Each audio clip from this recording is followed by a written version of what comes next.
Hello fellers. How are you doing? Red Dead Redemption 2 is filled with missions. Some are good, others are boring, other ones are just straight epic. There's a particular class, so to speak, which I reckon is the worst one, because it contradicts with one of the main points of the game, being realistic. When you play as a character that blatantly shows the fact he's a human being with no superpowers, a character that requires realistic times to do any task, living in a world in which every minor detail is meticulously treated, it's quite weird to have a mission, like this one. Now you could be confused because you might have found it alright or even epic, but I'll refresh your memory by analyzing it entirely, so you can see all the plot holes this mission has. Let's start.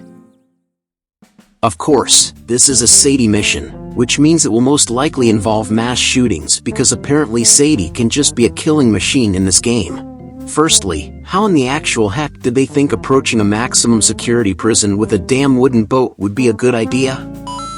I know they aren't Einstein, but there's gotta be a limit to their stupidity.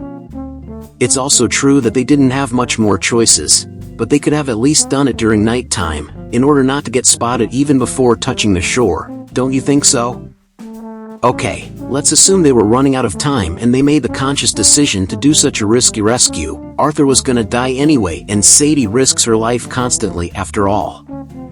Let's pretend the mission is okay until this point, but right after the cuts scene it's all bullshit. There's literally no guard supervising the shore, even though that would be one of the few ways to reach the prison, unless you were flying. Later in the mission we can see that there are many officers all over the place, so they weren't out of men. This means the guys administrating the Sentinels are idiots.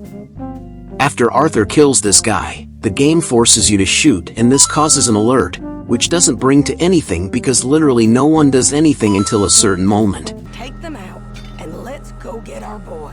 Okay.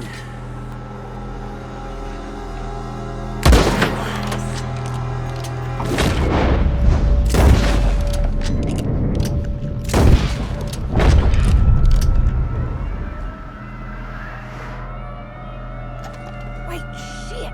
I don't think that was John. Well, let's go over there and see. Okay, come on. I think one of those guards was still moving.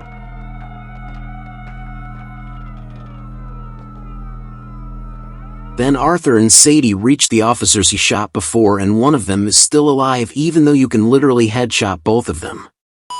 This guy gives them information for no apparent reason, then the stupid cop enters the scene and threatens Sadie. Wait a minute! How did he get here? Even if he was hidden behind some crates or behind these hay bales there's no way he could have reached Sadie walking like that, also considering the fact that he's a pussy, so it's unlikely he managed to run towards Sadie without her noticing. Moreover, when you shoot those officers before, there's no one there apart from them, unless all the others were in that barn or perfectly hidden for no reason. This is another thing that doesn't make sense. Okay, so, soon after Arthur points a gun at Milliken and, wait another damn minute. How in the actual fuck did Milliken got there without spotting Arthur? It's an open area with a field, not exactly a place for a stealthy surprise. Obviously all of this happens off-screen because you know, if you can't do something properly sweep it under the rug, it's probably fine. Then we go on with this tedious sequence, where randomly spawned officers don't do absolutely anything to stop you. I said they spawned, because a moment before there was no movement there, they're scripted to come out in that precise moment making the mission all the more stiff and annoying. You could argue that they couldn't do much, but come on, they should be trained to these types of situation. Let's pretend all those officers are like Milliken and we get to this scene. Now notice how much time Arthur spends with his head totally uncovered. And now look how many men there are here. They could have just coordinated to kill Sadie and Arthur in the same moment. They held a hostage, true, but they were there to rescue one of the most dangerous criminals in the country, so, assuming Arthur and Sadie would have been at the same level if not even worse, I think it's quite likely they would have taken the risk and tried to shoot them. I don't know how things worked back then, but seriously these guys are so pure they'd rather risk their own life to save this loser? Then other men come from the fields. They could have silently attacked them from behind earlier, but let's assume they were super far away and just arrived on the there. This is most probably the only realistic part, because you can get riddled very fast if you aren't careful.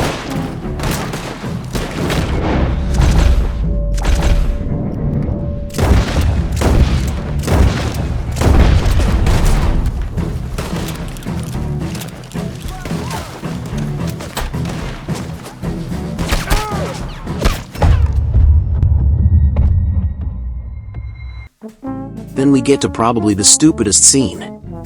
Now I'll try to count everything that doesn't square here. When you arrive at the boat, everyone is chasing you and shooting repeatedly, but then during the scene there are several seconds where all the guards stopped for no reason.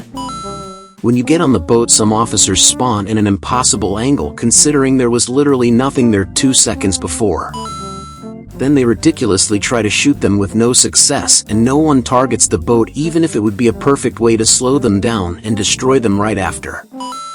Since the writers wanted to go to McDonald's, the chase gets cut and you find yourself on the other side of the river without any policemen in sight. The rest of the mission is pretty alright, even though Sadie manages to ruin it with this. To the north, near Roanoke Ridge, and some caves there. The Pinkertons caught up with us again and we had to move.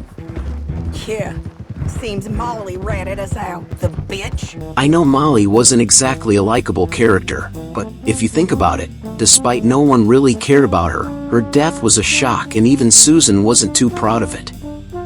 The only 3 idiots who were happy with it are Dutch, who's full crazy by now, Bill, who has a smaller brain than Lucy the Australopithecus, so I kinda forgive him, and our beloved Sadie. She doesn't respect anyone, but somehow she gets respected and admired yet again for no reason. The only good things about this whole mission are the music and this scene. Loyalty, Arthur. It ain't. I had a goddamn